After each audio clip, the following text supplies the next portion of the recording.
The renowned Stoic philosopher Epicurus once advised, "Surround yourself with those who uplift you, individuals whose company brings out your best qualities." Perhaps you're familiar with the adage, "You are the average of the 5 people you spend the most time with." Today, let's delve into this concept from a Stoic perspective. We'll examine 10 individuals who can impede your journey in Stoic philosophy, and why reassessing your associations with them is vital. Now, let's identify the 10 types of people to steer clear of. The first category is the complainer, that person in our lives who always finds something to gripe about, whether it's the weather, their job, or even a popular restaurant's food. Their consistent negativity can drain your mental reserves, much like a leaky faucet slowly sapping your emotional energy. Stoicism emphasizes solutions over dwelling on problems. Picture collaborating with a perpetual complainer on a project. Each meeting becomes a tiresome litany of complaints, sidelining any constructive dialogue. The team's morale suffers, diverting attention from actionable solutions. Eventually, you may grow disheartened with the project and perhaps with life itself. The second type of person embodies the drama magnet. Picture sailing through life's calm waters until you encounter this whirlpool. This individual seems to attract endless crises, conflicts, and controversies, pulling you into their chaotic vortex.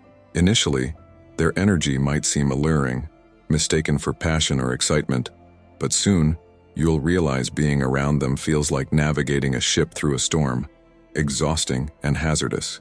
Dealing with these drama-laden individuals is tough because their urgent situations often feel like your own. Their chaos spreads, pulling you into conflicts you had no part in. As Seneca said, "True happiness is to enjoy the present without anxious dependence upon the future." When faced with drama magnets, focus on the present where you have control. Avoid letting their turmoil disrupt your life. Steer your ship calmly, avoiding whirlpools that threaten your journey toward personal growth and tranquility. The third type to avoid is the pessimist. Imagine you're an artist painting a canvas, each brushstroke adding depth and life to your vision. Then enters the naysayer. They glance at your work and start critiquing immediately. "Are you sure about that color? That doesn't look realistic. Most artists don't make it." Their words, like gray strokes, dull your vibrant canvas. It's not constructive criticism. It's a persistent cloud of doubt and negativity. For instance, imagine you're excited about a new career path. You've researched, spoken to experts, maybe even taken some courses. But when you share this, they list all the reasons it might not work. The market's too competitive. Do you have the skills? What if you fail? Their doubts start feeling like your own, shaking your once solid vision. How to handle them, especially if they're close? Try an unconventional approach. Ask for their advice rather than just sharing your plans. People in an advisory role often offer more constructive feedback. Or try positive confrontation. Instead of soaking in their negativity, challenge them to think of solutions. If they say, "You can't switch careers now," counter with, "How could someone successfully do it?" It deflects negativity and steers the conversation toward constructive ideas. The fourth type to avoid is the toxic positivist, the one who radiates constant sunshine, rainbows, and endless emojis. They dismiss your hardships with a casual, "just be happy" wave, brushing aside your feelings with relentless optimism. Imagine life as a garden with flowers, weeds, and pests. The toxic positivist only sees blooming roses, ignoring everything else. "Got aphids? Focus on the flowers," they'd say. It might sound uplifting, but it can leave you feeling invalidated and disconnected from reality. Consider a tough breakup. You're sad, confused, seeking emotional balance. It's one of life's most challenging experiences. Advice from a toxic positivist at this time feels frustrating and unrealistic. On a wide sea, many fish swim. Just smile and be happy. It might hold a broader truth but ignores the pain you're in. Breakups feel like losing a part of yourself. Just smiling through it isn't always helpful. Excessive positivity overlooks human emotions and life's complexities. Life isn't always happiness. Sometimes, we confront sadness, grief, disappointment. Suppressing these feelings adds to the pain. The fifth type to avoid is the victim. Picture life as a game of chess where each player has the same pieces and the same goal: to checkmate the opponent's king. You strategize, make sacrifices, and accept risks. But the victim blames the board, the pieces, or the opponent for every wrong move. To them, they're always in checkmate due to an external force. Their narrative is a saga of perpetual suffering, where they're the helpless protagonist. This analogy shows how we all face challenges and make choices in this game. We start with the same pieces and a shared goal, requiring strategy and planning, akin to moving chess pieces. Sometimes sacrifices and risks are necessary to win. The key difference between those who succeed and victims is their response to failure. Victims blame external factors when challenges arise. Instead of owning up to their actions, they believe something is always against them, perpetually in checkmate. Their life becomes an endless tale of suffering with them as the helpless lead. They overlook their choices and control over their destiny. Successful individuals grasp that life throws challenges, but how they respond determines their fate in life's game. The sixth type is the time vampire. Imagine your daily routine as a symphony, each task an instrument creating harmony. Then enters the time vampire, screeching off-key, disrupting your life's flow. These individuals demand time and attention without giving much in return.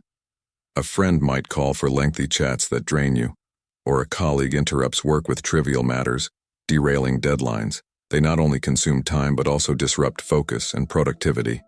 Setting clear boundaries is crucial.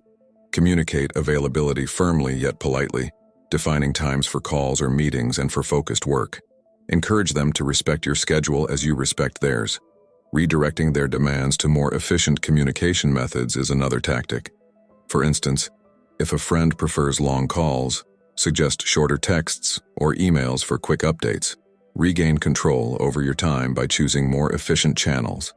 Let's delve deeper into managing time with a friend prone to lengthy calls. Suggesting concise texts or emails not only saves time, but also streamlines communication for. The seventh type to steer clear of is the manipulator. Picture your life as a movie script. You're the protagonist, knowing how your story should unfold. Then comes the manipulator, a shadowy producer subtly rewriting your script without your knowledge until your storyline veers off course. They're adept at emotional or psychological maneuvering, using flattery, guilt, or deceit for their benefit. Maybe a friend always convinces you to foot the bill, framing it as a favor due to their tough times. Over time, your generosity feels exploited, but confronting them seems uncomfortable due to their friend-in-need guise. Handling them is tricky. Fugging might help. Agree with any truth, but don't yield to emotional coercion. If they say your successful cover dinner, respond with, "You're right, but let's split the bill." Set and enforce boundaries. When they seek money or tasks you're uncomfortable with, assertively decline. "I can't lend money, but I'm here for emotional support." Sets limits while preserving the friendship. The eighth type to steer clear of is the excessive consumer. Stoic philosophy emphasizes moderation, recognizing that accumulation doesn't resolve issues. It merely transforms them. Seneca pointed out how those who indulge excessively, whether in possessions, food, or any pleasure, often spiral into instability due to their lack of self-control. Consider Jack, a prime example. He revels in excess consumption, splurging on shopping, attending lavish parties, and dining at upscale restaurants.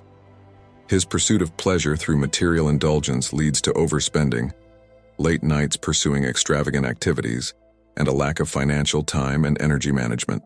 Jack typifies the warning Stoic philosophy, issues against those who seek happiness through excessive consumption. Stoicism champions balance, moderation, and a focus on spiritual values over materialism. True contentment, it argues, stems from recognizing limitations and living ethically with self-control. For Jack, finding joy in spiritual pursuits and curbing greed and excess consumption can pave the way to genuine balance and happiness. The ninth type of person to avoid is the gossip. In today's modern world, with the ease and speed of communication, gossip has become prevalent. These individuals spread stories with little regard for truth or the negative impact they may have. Associating with them is akin to sowing seeds of mistrust and misunderstanding in your life. As Marcus Aurelius once said, "Don't waste time arguing about what a good man should be one. Being a Stoic means striving for virtue and truth.